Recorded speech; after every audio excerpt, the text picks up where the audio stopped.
这部影片以4位20至30多岁的女性为焦点，在一个夜晚，长期压抑的她们选择了释放自我，变身为野兽，在原本平淡的生活中掀起了波澜壮阔的变化。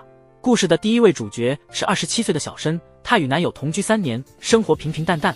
那晚，小申想要点燃爱火，主动提议与男友共度温馨夜晚，男友却因为工作劳累拒绝了她。失望的小申独自一人去洗手间整理情绪，她凝视镜中自己苍白的脸庞，不禁自问是不是自己失去了魅力，导致男友对她不再热情。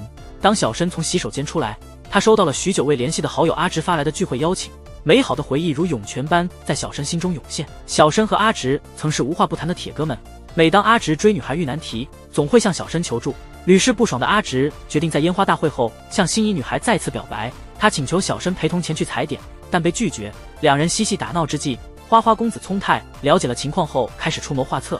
他认为女孩若同意独处，就等于胜算在手。谁知阿直突然爆料，他根本还没约到女神。小申听后大吃一惊，意识到两人已经渐行渐远。想要重拾友情的小申迅速答应了聚会邀请。聚会当日，小申像往常一样坦率地拥抱阿直，阿直却显得躲闪，提醒小申要注意界限。这突如其来的拘谨让气氛顿时变得尴尬，好在聪太及时出现，3言2语就化解了尴尬局面。三人坐下来闲聊，聪太给小申和阿直带来了一个惊喜。大家得知聪太为爱定下心来，朋友们都纷纷表示祝福，给他们最真挚的拥抱。在讨论结婚的话题时，聪太以玩笑的口吻调侃起了小男孩般直率的性格。他表示，如果小轴当初能多一点性感魅力，或许他们俩在学生时代就早早在一起了。小轴开玩笑回应，自己准备当众展示一番，就地解开衣扣。小轴的这个大胆举动把阿直吓得目瞪口呆。显然，阿直的思维逻辑就像他的名字一样，直来直去。聚会结束，聪太率先告辞，不愿意回家的小轴提议和阿直一起去其他地方继续。两人在闲聊中，阿直得知小轴如愿以偿成为了一名幼儿园老师，得知小轴实现了成为教师的梦想，阿直感到非常高兴。接着，小轴忍不住问阿直自己是不是也变老了。阿直脱口而出的赞美让一向平静的小轴内心泛起了波澜。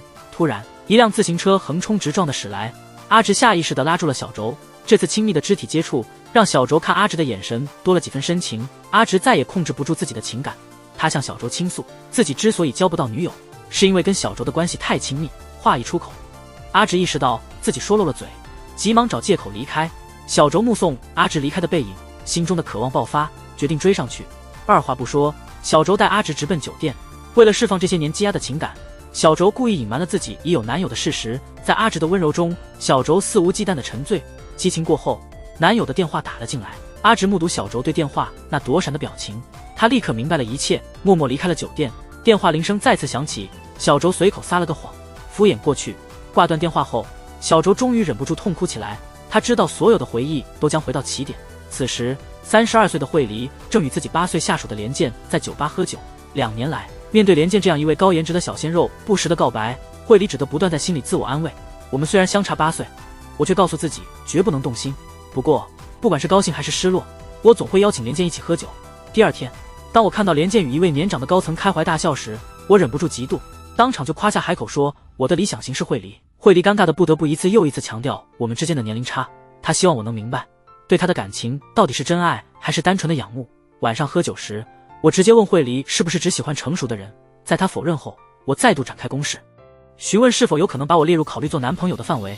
惠梨因为无法接受年龄的差异而逃到厕所，试图平复情绪。当她回到座位时，满脸愁容地问：我对你表白了那么多次，难道你就一点感觉都没有吗？惠梨虽然心中激动不已，但仍然装作冷淡的样子，把问题归咎于我，说我老是把爱慕和交往挂在嘴边，不过是玩笑，并不值得认真对待。我的热情被她的话彻底浇灭，我决定最后一次向她表白，并告诉她以后不会再打扰她。惠梨没想到会是这样的结果，急忙追了上去。在拥抱的刹那，她终于无法控制自己的感情，和我深情相吻。那个夜晚，惠梨不再是那个严肃的女上司，她只想追随自己的心，变成一个勇敢追爱的女孩。后来，惠梨了解到酒吧中的一切其实是我故意退让的策略，她开始担心我们的关系只是昙花一现。第二天一大早，我温柔的态度安抚了她不安的心，她思前想后，最终决定在我出门前认真的确定我们的关系。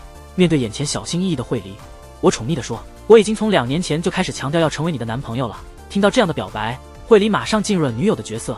她羞涩地提醒连健上班要小心。关上家门，32岁的惠梨感觉自己仿佛又回到了16岁。他满心期待，幻想着这份甜蜜的恋情。而随着小森的生活就没有那么甜蜜了。晚餐时间，小森和男友阿亮在他们喜欢的烤串店里，他们因为假期去不去迪士尼的计划而争执不愉快。阿亮认为迪士尼是个无论去多少次都不会厌倦的梦幻之地，小森则更愿意找一个安静的地方好好的放松。阿亮以为小森会像往常一样迁就他，但这次决定顺着小森的意愿。出乎意料的是，小森突然又改变主意，说想去迪士尼，让阿亮觉得很尴尬。看在眼里的厨师真丝主动邀请他们尝试店里的新品，在美味的食物治愈下，他们冷却的气氛慢慢缓和了。3个月后的某一天，不愿结婚也不想要孩子的小森和阿亮因为这个话题吵了起来。小森在争吵中屈服地表示，如果阿亮想要家庭和孩子，他愿意考虑。这番话却让阿亮彻底爆发。阿亮不愿小森总是迁就，于是提出了分手。阿亮原以为这会激起小森的反抗，没想到小森却欣然接受。阿亮失望极了，愤怒地提醒小森，我说要分手了，你至少也应该难过一下吧。小森不想让阿亮因为提出分手而感到愧疚，所以强迫自己笑着接受了分手的事实。在那一刻，阿亮更加确信小森并不适合他。1周后，仍旧沉浸在失恋痛苦中的小森独自一人去烤串店散心。意外的，他看到阿亮和新女友在亲密互动，小森无法承受这一幕，急忙逃离现场。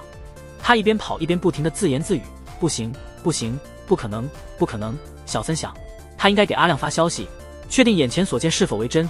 他一遍又一遍地写着消息又删掉，犹豫不决，始终没能按下发送键。心里挂念的小森最终还是回到了那家烤串店。他从真丝那里得知，阿亮确实已经有了新的女朋友。人们常说烦恼随酒入，小森很快就喝到自己昏昏沉沉。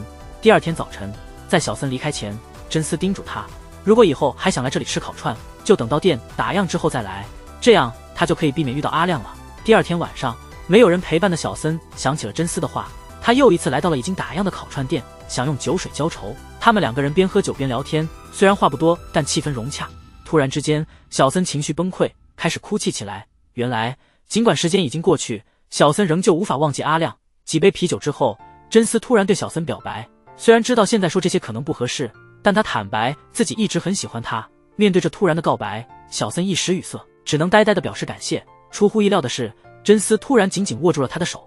那一刻，渴望被爱的小森也紧握住了真丝的手，他随他走进了只属于他们2人的世界。当笨拙的真丝试图用亲吻表达他的热情时，小森经过一番挣扎后，还是接受了这份冲动而炽热的爱。激情过后，真丝贴心地为小森准备了饭团。那一夜，小森面对着他曾与阿亮一同走过的街道，依然感到绝望，但手中的温暖饭团似乎给了他新的勇气。故事的最后一幕出现了单身20年的武香，在同学们的鼓励下，他决定在万圣节那晚变身，希望能逆袭成功脱单。但出乎意料的是，他原本期待的男神竟然爽约没来。为了安慰武香，同学们携带各自的男友一起去酒吧帮他放松。武香看着同学们和他们的男友甜蜜互动，作为一直单身的武香，内心感到难以言述的空虚。得知同学们还打算安排另一次聚会时，不愿再被独自感到尴尬。武香谎称自己有网友就在附近，于是决定留在酒吧里等人。武香独自留下后，2个居心不良的男生注意到了他，他们走过来开始纠缠不休。这时，一个自称是武香网友的男生突然出现，把那些想要骚扰的男生赶走了。通过介绍，武香知道了这位男生叫阿珍，他见证了武香送走朋友的整个过程，担心他一个人受到骚扰，特地上前施以援手。阿珍出于好心，但武香对这位过于热络的新朋友仍然保持警惕。2人闲谈中，阿珍了解到武香很自卑，总是在意别人的看法。他大方地夸赞武香的可爱，并建议武香向他学习，为自己而活。阿珍是个造型师，为了让客户美丽地参加万圣节派对，他甚至连饭都没来得及吃。但他不想因为工作错过这个欢乐的节日夜晚，所以结束工作后，他一个人来到酒吧享受。阿珍的话让武香受到了鼓舞，慢慢放下了戒备。在一系列游戏的互动中，2人渐渐变得更亲近。聚会结束后，武香既感到不安，又期待接下来会发生什么。他非常希望阿珍能邀请他继续夜晚的聚会，然而阿珍没有邀请，只是轻声提醒武香她的裙子破了。武香一瞬间感到崩溃，既没抓住人，也没抓住裙子。他万万没有想到自己期待的逆袭会以这种方式结束。阿珍看到他失措的样子，温柔地问他能否安全回家。阿珍体贴的问题直击武香的心，武香鼓起勇气与他一起去了酒店，尽情体验爱情的甜蜜。次日清晨，酒意全消，阿珍仍然觉得武香迷人。武香开心极了，主动给了阿珍一个甜蜜的早安之吻。阿珍提出一起出去约会，武香立刻就答应了。就这样，在清晨的涉谷街头，爱情静静绽放，他们甜蜜的笑容在晨光中愈发灿烂。第一季的故事以这股高能量开启，穗的普通职员失之有个固定的运动伙伴，就是分公司的精英职员杨平，两人配合默契，只在运动场上是伙伴。他们约定俗成，相约运动，不牵扯感情。这样的关系持续了3年，可能是因为到了常被催婚的年纪，失之开始对杨平有了深刻的占有欲。他开始迎合杨平的运动兴趣，希望能从运动伙伴变成女友。一天，失之和杨平运动完毕之后，失之在地上发现了一只掉落的耳环，内心的警钟立刻响起。他强装镇静地询问起杨平耳环的主人，杨平坦白地和失之讲起了耳环的主人，说是他公司的一位女同事，在运动上和失之完全不在一个水平。听到这样的回答，失之不知是该哭还是该笑。他带着失落的心情离开了杨平的家，沮丧的失之走进了他常去的酒馆，和熟悉的老板寒暄之后，失之开始上网寻找将运动伙伴变成男友的方法，但搜索的结果却是没有任何男人愿意把运动伙伴变成女友，即使对方在体育上技艺无双。这个事实对失之来说是沉重的打击，他开始痛饮，一杯又一杯，直至醉倒。第二天午后，失之从梦中惊醒，发现错过了上司的几10个电话，意识到自己惹了大麻烦。他小心的回拨，解释了请假的原因。就在失之因为一个男人而陷入尴尬时，那只耳环的主人按响了他的家门铃。耳环的主人小美一副主妇的姿态，坚信失之和杨平的运动关系是杨平不能全心投入恋爱的原因。小美警告失之赶紧退出，失之不明白小美哪来的信心。他仔细询问小美是否找到了征服杨平的办法，对方却哑口无言。失之明白这个女人和他一样无处着力。送走小美后，失之尝试收拾昨夜醉酒时打翻的棉签盒，但发现再怎样整理，散乱的棉签就是无法恢复原状，犹如此刻他的心思纠结而混乱。很快又到了和杨平约定运动的日子，失之突然想要像情侣那样与杨平分享心事，边品红酒边谈论近况的不顺心。谁料对面的男人只想关心肉体，不愿走心，用一个吻结束了失之的倾诉欲望。接下来是令人兴奋激动的运动时光。当失之再次看到那只耳环时，脑海里不断浮现出小美说过的那些话，心中突然做出了决定。这次他不会再去迁就杨平喜欢的运动，打算用最轻松的方式结束这段无果的关系。在告别前，为了给这段模糊的关系画上句号，失之耐心地劝杨平找个合适的女孩谈恋爱。他那句只要遇到喜欢的人就会交往，激起了失之所有的不满和委屈，对自己曾经委曲求全想要获得爱情的模样感到不平，也为那个还幻想着杨平会爱上他的小美感到心疼。第二个故事讲的是一段超越友谊却未及恋人的关系。女主角李莎有一个从高中就开始一直形影相随的好友启泰，两人经常一起喝酒聊天，互相吐槽。但最近李莎对启泰的感情发生了变化，为了不破坏两人的友情，李莎决定掩藏自己的感情。这个晚上，李莎和她的晚辈小游逃离了枯燥的联谊，约定一起喝酒。急于脱单的小游说，他身边没有可以随叫随到的男性朋友，这让李莎想到了总是秒回信息的启泰，于是就有了一个3人聚会的计划。暖男启泰很快就赢得了小游的心，看着两人毫无戒备的聊着天，李莎感到心里酸溜溜的。聚会结束后，李莎表面不在意的让启泰送喝了点酒的小游回家，自己则独自一人去了和启泰经常喝酒的地方痛饮。喝得越来越沮丧的李莎给小游发了2条信息，她发了条消息确认对方是否平安到家，又发了一条邀请对方下次一起喝酒。她清楚自己这样做不只是关心晚辈，实际上是想探测对方对启泰的真实感受。结果整个晚上都没等到回复，小游连个字都没发过来。李莎最终放弃了通过小游来打听消息的打算，却收到了启泰发来的约见面的信息，说有事要跟他说。李莎想起了启泰和小游那天的互动，心里误会以为启泰想跟他谈的可能是他和小游之间的事，沉浸在失落之中。第二天夜里，当两人见面时，完全没有准备的李莎不停地用其他的话题来打断启泰，郁闷的启泰只好将心里的话吞回去。在送李莎回家的路上，小游打来了电话，这通电话让李莎抑制了一整晚的情绪终于爆发，她几乎没怎么想就阻止了启泰接电话。启泰从李莎的下意识反应中感受到了一丝嫉妒，他试探性地吻了李莎，然后开始倾诉这些年对他的深情。李莎不愿再错过，决定听从内心的渴望，打破这层伪装的友情的薄膜。第3个故事讲述的是职场中的小透明与受欢迎职员间的恋情。姚香在一家房地产公司做文员，他性格内向、自卑，有社交焦虑，他成了那种公司里没人会特别记住的边缘角色，即便遭遇不公，他也只敢在脑海中幻想着痛斥那些人的场景。本以为自己会就这样平平淡淡的过完一生，没想到一个名叫阿木的男人彻底颠覆了他的日常。阿木是从大阪调过来的顶尖销售人才，负责处理那些搁置已久的难题项目。他上任的第1天就展现了他超凡的社交技巧，让姚香明白他和他根本就不是一个世界的人。当晚，姚香为同事们选了家餐馆来欢迎阿木，却选择了自己留下加班，以此来逃避不必要的应酬。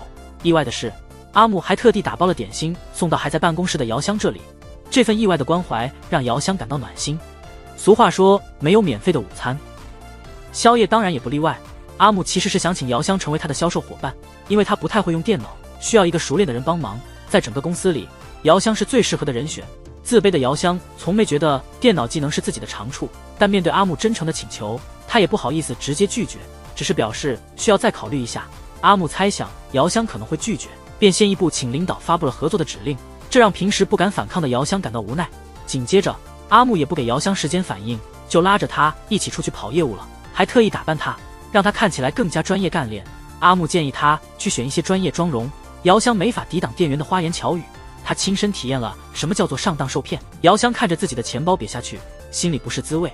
阿木说他会先垫付这笔钱，等将房子全卖出去后，姚香可以用他的提成来还钱。这番话让姚香精神为之一振，她开始更加积极地参与销售工作。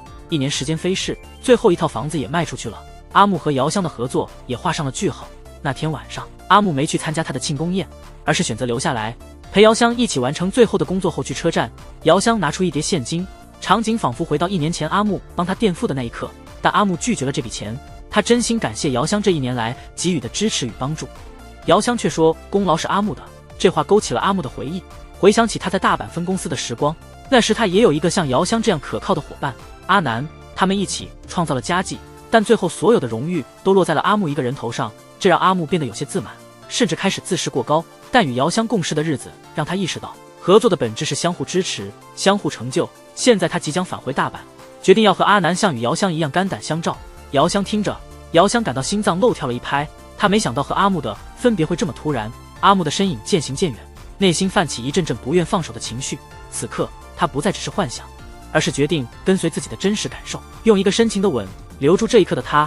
故事转到东京辞职回老家的花音，一下火车就意外重逢童年玩伴小优。小优现在接手了家中的酒铺，今天的送货刚好结束，小优提议一起散步回家，两个人边走边聊小时候的趣事，谈论彼此的前任近况，也谈及现在的工作生活，却唯独避开了谈及现在的感情生活。小优得知花音离开东京追梦是因为辞职才匆匆回来，担心花音心情不佳，提出晚上去他家喝酒解愁。酒过3巡，花音忽然问小优在高中时有没有喜欢过他，可能是因为已经释然。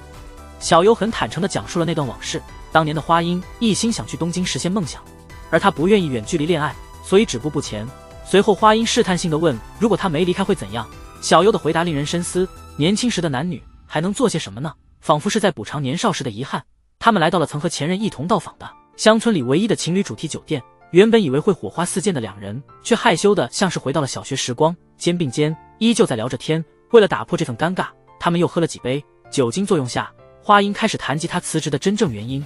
他的咖啡店老板曾诱他去酒店打牌，并承诺一旦牌局结束就赠他一家咖啡店。拥有自己的咖啡店是花音长久以来的梦想，这让他犹豫再三，但最终他选择听从内心的声音，坚定地拒绝了老板的诱惑，选择回到了这个宁静的乡村。小优无言以对，不知如何是好。沉默中，他的心也沉了下去。花音清楚，这沉默是因为他在乎他，他为自己当初守住底线而感到自豪。随即花音主动向小优展开了情感攻势，将压抑已久的爱意和情感尽情释放。那个晚上，他们展现了青春期应有的热情，为这段迟来的爱情火上浇油。然而花音母亲的电话打破了这份温柔时光。就在花音准备离开时，她突然看到小优手机屏保上的小男孩，意识到小优有家室却还和他纠缠不清，愤怒中他一个耳光甩在了他的脸上，随后便匆忙离开了酒店。小优急忙跟上花音，解释自己是个单身父亲，还有他妻子的出轨事件，并且真诚的为没说出实情向花音道歉。知道了真相后，花音的怒气消了大半，两人又恢复了以往的相处模式，一路争吵着向家走去。故事转到花音梦寐以求的东京，女孩小芝通过交友软件认识了英俊的阿佑，两人的第一次见面便火花四射，难以自控。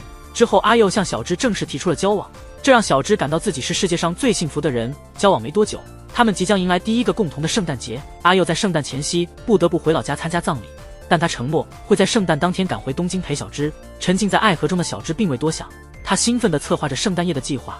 小芝的姐姐大芝担忧妹妹在网上找的男友不可靠，特地邀请她到自家咖啡店谈心。当知道妹妹的男朋友要在平安夜参加葬礼，不能陪伴在他身边时，大芝感到事情有些蹊跷。他认为没人会选在平安夜举行葬礼，认为这个时间点办葬礼很不寻常。他叮嘱小芝在平安夜时通过视频通话查看，确认男朋友真的是去参加葬礼了。姐姐的话让小芝心乱如麻，她一下子变得心神不宁。小芝在夜晚回忆起和阿佑交往的点点滴滴，她开始怀疑自己不过是阿佑众多情人中的一员，内心越来越不安。但阿佑一通电话就轻松缓解了她的焦虑，让她又开始期待圣诞夜。然而第二天，大芝摆出了阿佑在社交软件上的账户，强调他一直没注销，可能是在同时寻找更多的选择。小芝心里的石头又悬了起来，她决定按姐姐的建议，在平安夜通过视频通话核实。终于平安夜到了，她既想揭开真相，又害怕面对可能的事实，经历了一番心理斗争，最后还是鼓起勇气打了视频电话。看见阿佑孤单一人坐在屏幕前，她终于松了一口气。不愿再猜疑的小芝直接询问阿佑，为什么社交软件的账号还没删？阿佑急忙想要注销，并且支支吾吾地解释操作失误导致的误解。小芝相信了阿佑的真心，误会消除之后，他们通过屏幕举杯庆祝，共度了一个不同寻常的平安夜。圣诞节当天，小芝向姐姐讲述了整个经过，大芝为妹妹的幸福感到高兴，同时也为自己之前误解阿佑，差点破坏了妹妹的恋情而道歉。晚上，阿佑带着小芝喜欢的螃蟹来到他家。人们常说，为爱下厨的男人最有魅力。忙碌于厨房的阿佑成了最吸引人的风景，小芝忍不住紧紧拥抱阿佑，亲昵不已，好像螃蟹已经满足不了她膨胀的欲望。同时，第6段故事的女主角小春结束了公司的圣诞晚宴，准备回家。电梯里偶遇了交往1年半的同事真田，小春心知肚明真田有家室，但仍旧难以抑制想要跨越界限的冲动。这次她决定放手这段关系，坚决拒绝了与真田共度良宵的提议。回到家，小春看到前男友阿顺守在她家楼下，从对话中可以感受到，尽管他们已经是前任，但仍保持着联系。而阿顺也知道小春介入了真田的婚姻，得知小春和真田结束了关系，阿顺又开始想追回小春，不停地纠缠她。小春以要是能带来她爱吃的焦糖布丁就让她进门为借口，把阿顺打发走。紧接着，小春接到了真田的来电，电话那头竟然是真田的妻子。他希望小春能离开真田。让小春意外的是，真田的妻子即将在下个月生孩子，这消息让小春完全傻眼了。他从没想到，他所谓的不伦之恋，在真田眼中不过是婚姻生活的调剂品。小春意识到男人的虚伪，对自己的行为感到荒谬。这时，阿顺带着焦糖布丁再次出现在小春家门口，他们一边品尝布丁，一边像朋友般聊天。小春还顽皮地提出要求，让阿顺把布丁上的焦糖给他挑出来。聊得投机时，阿顺问起为什么小春当初会选择他，又为什么分手。小春随口回答说，春天来得快去得也快，他们的关系也如此。很明显，这个回答没能让他们俩幸福，气氛一时变得很尴尬。阿顺为了缓解尴尬，把话题转到他送的圣诞礼物上，那是小春一直寻找的绝版书。作为书迷的小春知道这本书有多难找，他担心无法回送同等价值的礼物，所以犹豫不决。阿顺再三解释，他是偶然在旧书店看到的。小春半信半疑，一直主动的阿顺开始感觉到他的感情在小春心中或许只是可有可无的。他失落的决定离开。小春见状，突然抱住了阿顺，并热情地吻了他。他不清楚为什么要这么做，但他只是想跟着自己的心意留下阿顺。次日，热情褪去的小春恢复了往常的冷漠。他目送阿顺离开，忽然发现阳台上有阿顺留下的焦糖。他意识到这次无论如何都要挽留住阿顺，他毫不犹豫地追了出去，认真地回答了昨晚的问题。因为是阿顺，所以才会选择他。第2季的故事再次画上句点。这个故事是从头开始讲起的。女主角小慧结婚3年了，一直没有孩子。在过去的半年里，丈夫变得冷淡，让渴望成为母亲的她非常失望。突然，她收到了一个来自后辈阿航的短信，这让她想起了婚前的日子。在3年前，准备嫁人的小慧还在一家居酒屋打工。她和比她年轻的同事阿航关系很好，但因为即将结婚，她没有把阿航的平凡表白当真。直到她离职的那一天，阿航严肃认真地警告她，这让一直以为对方开玩笑的小慧措手不及。她断然拒绝了。从那时起，小慧全心全意投入到了婚姻和丈夫身上，和阿航彻底失去了联系。回忆结束了，故事转到夜晚，小慧热情地迎接晚回家的丈夫。她提出想要继续尝试怀孕，但丈夫显得不耐烦，说要洗澡睡觉。就在那时，小慧又收到了阿航的一条消息，她决定回复了。当阿航提出想要单独见面时，考虑到自己是已婚妇女，她迅速结束了对话。第2天是周末，看到丈夫心情不错，她借好友2胎的喜事，委婉地邀请丈夫尝试怀孕，但被丈夫拒绝了。她崩溃了，恳求丈夫一起去医院做检查，想要彻底放弃希望。丈夫不想在这个问题上继续争论，她独自出门了。小慧生气地去找阿航试图倾诉自己的失落。2人聊天时，阿航不经意间表露了对小慧的情感，小慧觉得尴尬，但又有了主意。她发了条消息给丈夫，说今晚会晚回，希望丈夫会吃醋。看到丈夫对她的消息置之不理，小慧感到心如刀绞。人们常说，箭一旦射出就无法收回。带着心事，小慧和阿航聊到了深夜。在这段时间里，阿航察觉到小慧心神不宁，却体贴的没有揭穿她。他重申自己随时都愿做她的备选，想为自己争取最后一次机会。阿航建议用剪刀石头布来决定他们的未来。如果阿航赢了，他将带小慧去酒店；如果输了，他就送小慧去车站，之后各奔东西。小慧口头上拒绝，但实际上却不自觉地参与了这个游戏。结果不擅长剪刀石头布的阿航意料之中的输了。小慧心里突然涌起一种奇怪的冲动，她非常渴望被眼前这个和善的男人抚慰。阿航愿意做备选的承诺，让小慧感到无比的内疚。场景转换，小慧回家决定和丈夫摊牌，没想到丈夫突然改变了以往的冷漠，主动告诉她这半年来的真实感受。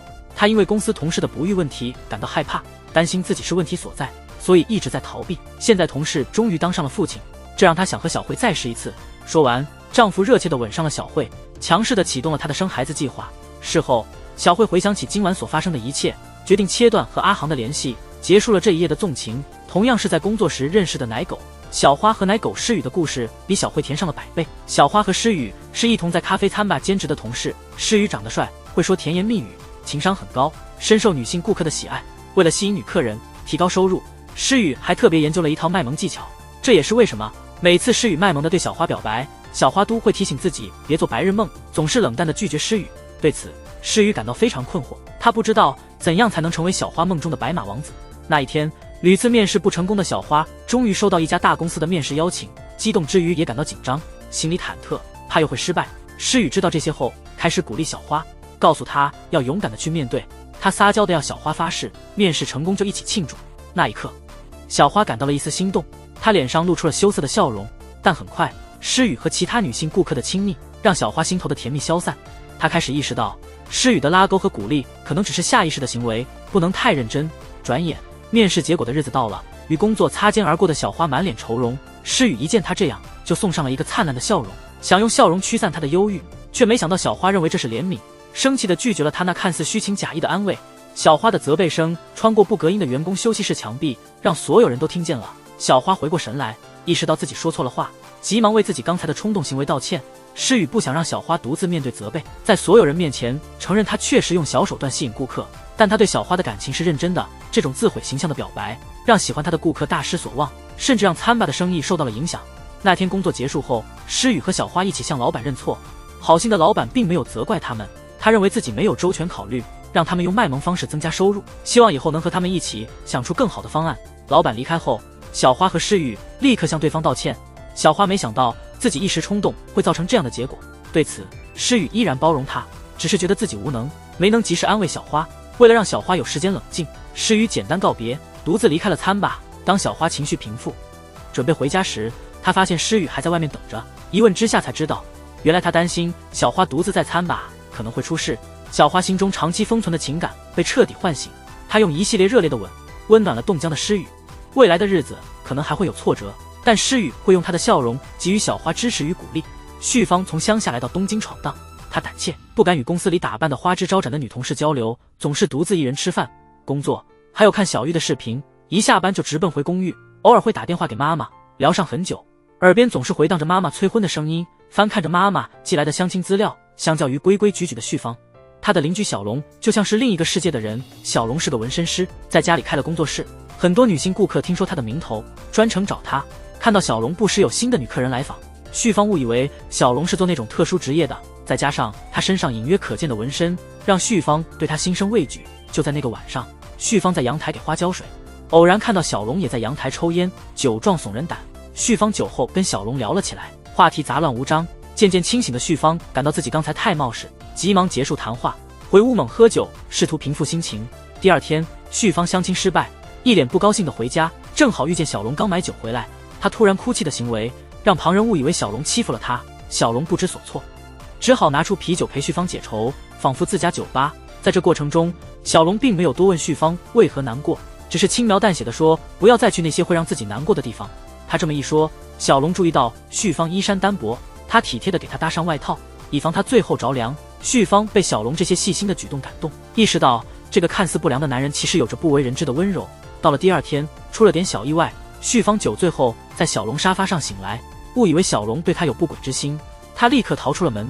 但下一秒，旭芳回忆起昨晚的事情，尴尬地向小龙道谢，并为自己的误会道歉。小龙的宽容让旭芳感到迷惑，他问他为何要对他这么好。之后是一阵意味深长的沉默。小龙欲言又止，让旭芳去工作，约定今晚到他家深谈。旭芳似乎感受到了小龙的真心，他今天显得比以往更加大胆和积极，打消了对小龙所有的误解之后，发现自己的目光总是不自觉地追随着这个外表冷漠、内心热情的男人，最终用一吻证实了小龙从邻居变成了男朋友。情势温存后，小龙满眼宠爱地望着怀里的旭芳，他身上的冷酷已经不见，取而代之的是满满的温柔，他的目光里充满了柔情蜜意。人们常说，好的伴侣能够相互成就，如果伴侣无法提供支持，感情就会产生裂痕。正在准备婚事的阿玲和小透就是个例子。小透对婚礼事宜的漠不关心，让阿玲感到精疲力尽。让他最感崩溃的是，尽管两人约好周末一起看婚宴场地，小透却因弄错日期去出差了，导致阿玲不得不一个人去面对一切。不满的阿玲下班后去了她常去的酒吧放松，她向关系不错的酒保阿木倾诉，还提到了曾经短暂喜欢过善解人意的阿木，觉得这样的人才是理想的伴侣。这时小透发来消息询问阿玲何时回家，打断了他们的谈话。阿玲回到家，发现小透才开始整理宾客名单，她忍不住斥责了小透，小透却没意识到阿玲情绪的变化，还笑嘻嘻地让阿玲帮忙。这一刻，阿玲心中积压的怒火爆发了，愤怒地说她受够了一个人安排一切，如果小透不打算出力，那就不如不结婚。说完，阿玲丢下小透一个人回到了酒吧。在酒吧送走最后一批客人后，阿木决定提前关门，陪阿玲舒缓郁闷的心情。期间，阿木接着先前的话题说，如果他早点注意到阿玲的感情，阿玲就不会陷入单方面备婚的烦恼中。阿木的告白让一直感到孤单的阿玲感到了温暖，她将未婚夫和婚礼的压力暂时抛诸脑后。在亲吻的那一刻，阿玲向阿木确认了彼此的心意，她及时止住了两人的越界举动，感受到了对方的迟疑。小透一见到归来的阿玲，立刻向她道歉，他坦言是阿玲的话让他醒悟，婚礼是他们共同步入婚姻生活的第一大考验，如果连婚礼都不能一起办好，他们将来如何在生活中互相扶持？听到这些话，阿玲心中涌动着复杂的情感，情不自禁地与小透热吻。随后阿玲和小透在多次核对无误后递交了结婚申请，他们正式登记为夫妻。第3季落下帷幕。当爱情中只有一方在努力时，问题便容易浮现。此刻寻找新的爱情并不是解决问题的好方法，关键在于沟通和面对问题。与前2季相比，这季的编剧更强调了，这一季他们强调了一个重点，放纵是勇敢且不压抑。希望此刻在看视频的你都能够勇敢去爱。